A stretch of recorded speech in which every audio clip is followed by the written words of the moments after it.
The Daily Derech. We are walking the path of holiness. Hello, everybody. This is Rabbi Marcus Rubenstein. Welcome to the Daily Derech, a special project of Temple of Aaron Exploring Judaism, the United Synagogue of Conservative Judaism, and the Rabbinical Assembly. Today is the fourth day after Shabbat Kodesh, the 18th of Sivan, 5786, corresponding in the secular calendar to Wednesday, June 3rd, 2026. We will read Parashat Beha'alotcha this coming Shabbat. Let's begin. Me'am Loez. We'll continue learning Me'am Loez on the Parsha of Beha'alotcha, and we're going to move on from the topic of talking about the menorah to the talking about the consecration of the Levi'im. In chapter 8, really begins this passage of how the Levi'im are actually consecrated for service to in the Mishkan. Now, we've heard about how the Kohanim did this earlier. This actually, the consecration of Kohanim often happens is narrated in Leviticus. But now we actually hear about the Levi'im. And now that they've been counted and seen, as we see in the beginning of Bimidbar, they'll actually be consecrated for their service. And so what we see here is it's really interesting, of course, how the Torah narrates how the Levi'im themselves are purified. One thing that they all need to do is they need to actually shave their entire body with a razor, which is actually similar to the process of what a Metzora has to actually do, is to shave their entire body, of course, except their side locks, right? Because we can't shave the sideburns necessarily. So they actually, and I think probably if I was to just take a guess here, and again, this is not coming from a source here, but this is just my inference, is that this is part of the purification ritual of letting go and atoning for previous transgressions that were taken, especially when it comes to the sin of lashon hara, or speaking badly about someone. And of course, we know that Metzora is this sort of disease you get for speaking lashon hara, or evil speech, is one of the reasons you get Metzora. So if we connect that to Metzora because of the shaving of the entire body, it would seem like this is also sort of a repair for speaking illy about other Jews, and just causing any pain that you've caused to other Jews in the world. Because if a Levite's going to serve in the Beit HaMikdash, it's not just only about, doing the required tasks that they need to do, but to also love every Jew and to be there and to be connected with them. So I think that this is probably why this is going on here. They were also sprinkled with water of the sin offering itself, taking off defiled clothing, things like that. There is, of course, a sacrifice included where they have to sacrifice 2 bulls, one as just a general offering, and then one actually as a sin offering. The reason, of course, to atone for previous transgressions would be the sin offering, and I think probably the burnt offering is just a general gratitude for serving Hashem and being in this position as serving God. One of the most interesting things that does happen in this ceremony is a peculiar line that happens towards the end, and I had never heard about this for many years of my life, and when I did, I just couldn't quite believe it. We actually see in chapter 8, verse 11, "V'heinif Aaron et Levi'im tenufa lifnei Hashem met bnei Yisrael v'hayu lavod at avodat Hashem." That the verse here specifically says that Aaron Hinif waved the Levi'im as a tenufa, as a waving before God, and this is actually what enabled him to serve Hashem, and before, of course, Bnei Israel as well.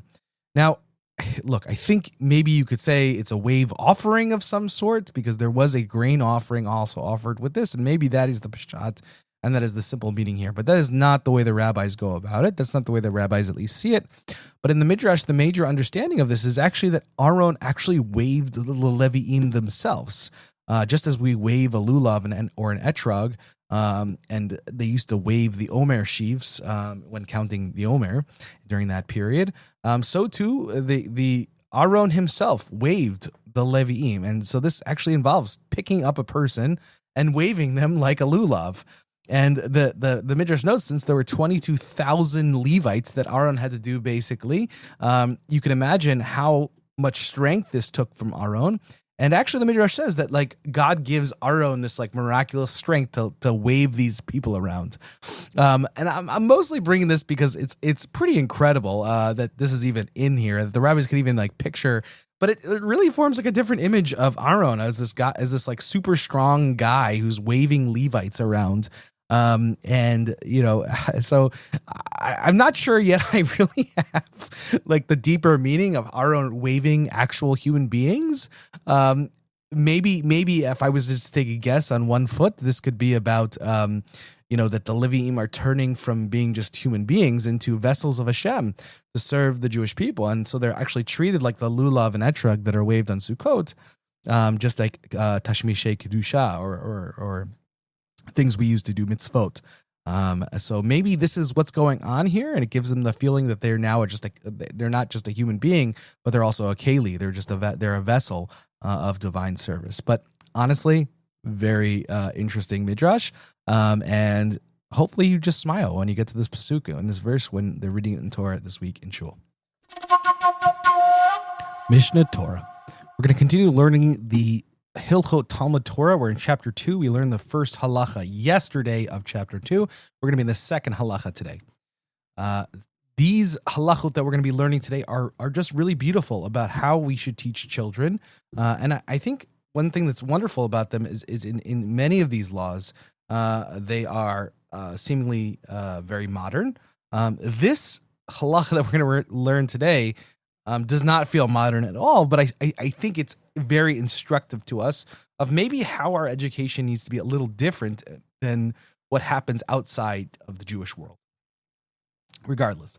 So children should be brought to study under a teacher's instruction at the age of 6 or 7.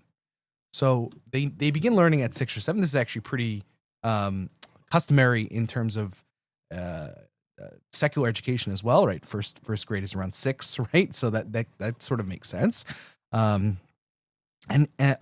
this is still according to a child's health and build, meaning if they're not healthy or they're not built in a way that enables them to be able to learn at this age, then it's not the right age to teach. I think it goes back to the idea that if they can't understand Torah, and if there's no way of sort of teaching them Torah at this point, that in a way that they can understand it, it's not yet time to begin the education. And I think that's why he says below the age of 6, he should not be brought to a teacher, right? So, because below 6, there's not really an ability yet to learn Torah in a real way. Now, you know, obviously some people bring students to teachers before this, but even in the secular world, like traditional serious education doesn't begin until 1st grade. Now, obviously this is not something we do anymore. A teacher may employ corporal punishment to cast fear upon the students. However, he should not beat them cruelly like an enemy. Therefore, he should not beat them with rod or staff, but rather with a small strap. Thank God we do not do this anymore. We don't beat students anymore in order to discipline them. But I do appreciate Rambam saying that we do not treat them like an enemy, that this is all to help them to learn. Regardless, we should not obviously follow this in practical halacha today. The teacher should sit and instruct them the entire day and for a portion of the night to train them to study during the day and night, right? So imagine like children learning the entire day. And I don't know how teachers could do this. I mean, it must have been very different, the discipline to teach kids all day long and that the kids are able to concentrate and focus. And he also mentions at night too, just a little bit, just so they can get in the habit and understand that Torah is also for the nighttime. And remember that we're supposed to be thinking about the Torah both night and day. So that, according to the Rambam, there's a sort of a separate mitzvah to be learning specifically at night as well as in the day. The children should not neglect their studies at all, except at the end of the day on the eve of Sabbaths and festivals and on the festivals themselves, right? So nothing should really take the children away from their studies.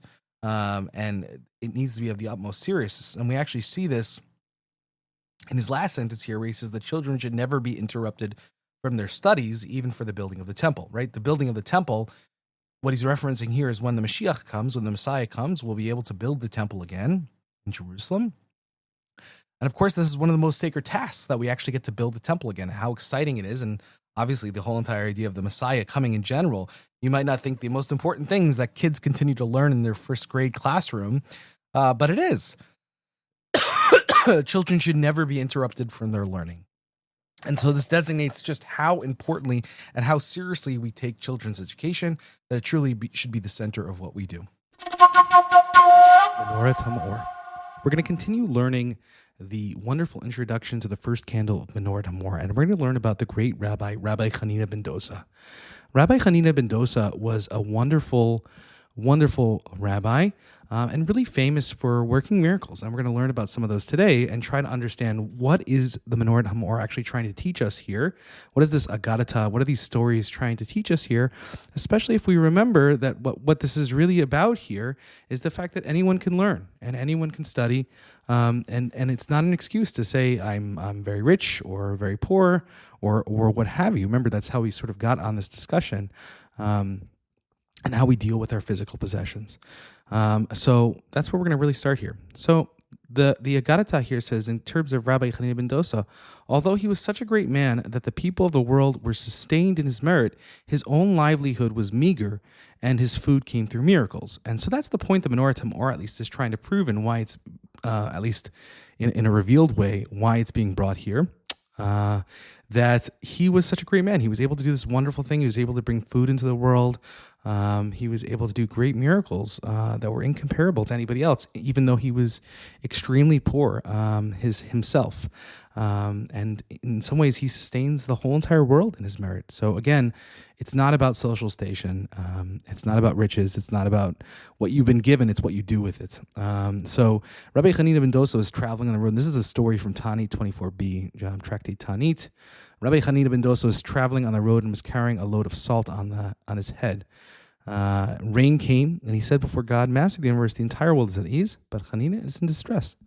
And the rain stopped. So what's going on here? You know, salt was something relatively expensive. And if you're carrying it on your head, you can imagine, especially back then. And so you can imagine if you're carrying it on your head and you have salt on your head and water's coming down, the water's going to sort of dilute the salt and ruin the salt. I mean, think about putting salt into water and what happens. So I think the concern here for Rabbi Chanina ben Dosa is that his what he's making money on to provide for himself and his family is going to be diluted, is going to be gone. So he reaches out to Hashem and he says, Master of the universe, the entire world is at ease, but Chanina is in distress. Why is the entire world at ease? Well, the rest of Israel loves when it rains. Why? Because when it rains, one of it's a sign of God's blessing according to the Torah, that when it rains in the land of Israel, it's a good thing, it's a blessing. But it just, in a practical purposes, that's how people got their water. And that's how people were able to water their crops in the land of Israel. So this was a wonderful thing, and it's usually a rabbinic sign of good. But he specifically prays the rain to stop. Why? Because obviously the rain for him at this point is really bad. So the rain stops. God listens to him because he's such a righteous person. But what's the problem with this? Now, because of Chanina and because of his monetary issues, he hurt everyone else. But when he reached his house, he said before him, Master of the universe, the entire world is in distress, but Chanina is at ease, and the rain came. And I love this story because, yes, it is okay. It's okay to temporarily take God's attention and say, you know what, I really need this right now, God.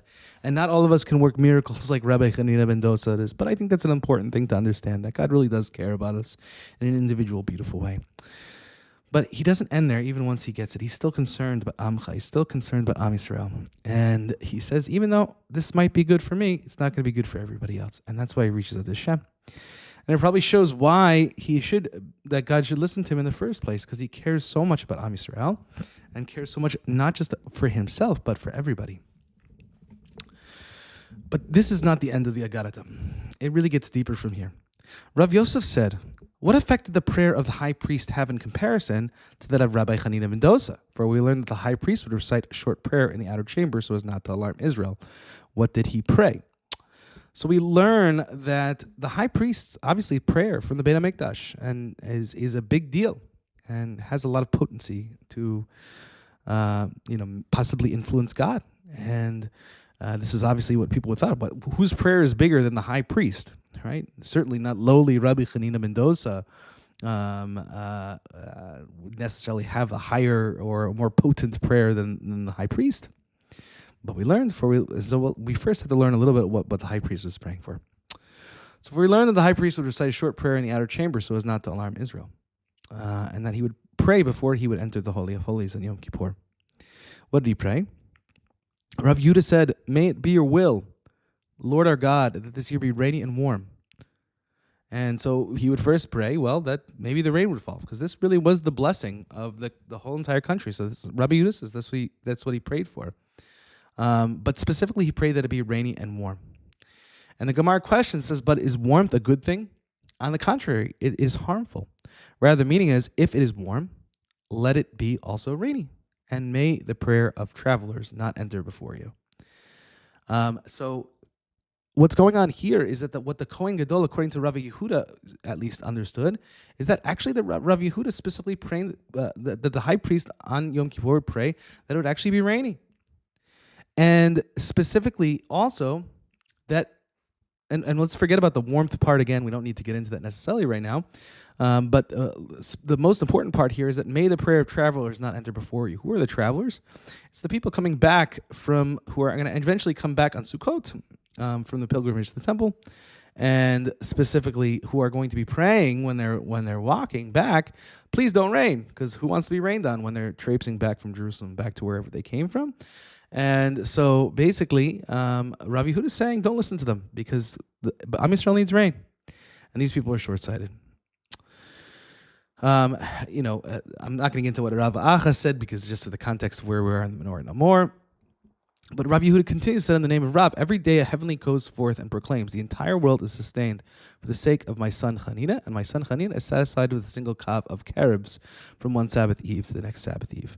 And so the idea, I think, of what's going on here is that there's a comparison going on between the high priest and Rabbi Chanina ben Dosa. And you can obviously see that at least when Rabbi Chanina ben Dosa prays for it to stop raining, it stops raining. And so that seems to be violating the prayer of the high priest, who prays that it specifically rains. And so it seems, I think, according to the Gemara, that Rabbi Chanina ben Dosa's prayer is somehow stronger or more potent than even the high priest. And I think that's where we're finishing up here, as of saying that every day a voice would go out, and God would say, the entire world is sustained for Chanina. The entire world. And he's just satisfied with so little. Meaning you don't need so much. You really don't need so much for God to love you and be there for you. It's about how you conduct yourself in this world, how you seek to draw close to God, and how you seek to do God's mitzvot. That really is what enables a person to draw close to Hashem, and hopefully for him to listen to his prayers. And it's not about social station. It's not about being the high priest. And I think that's one of the reasons I love this beautiful story. Well, that's it for today, everybody. Thank you so much for listening to the Daily Derech. If you have any questions, comments, or concerns, please feel free to email me anytime at rmr@templeofaaron.org. Thank you so much for listening. There are so many people to thank, and you can look in the show notes for that. And also, if you want to know and see any of these texts in the original, we actually have that too. You can actually find that in our episode description. So look in each of the episode descriptions, and you'll find that information right there. Thank you very much. Have a great day, everybody.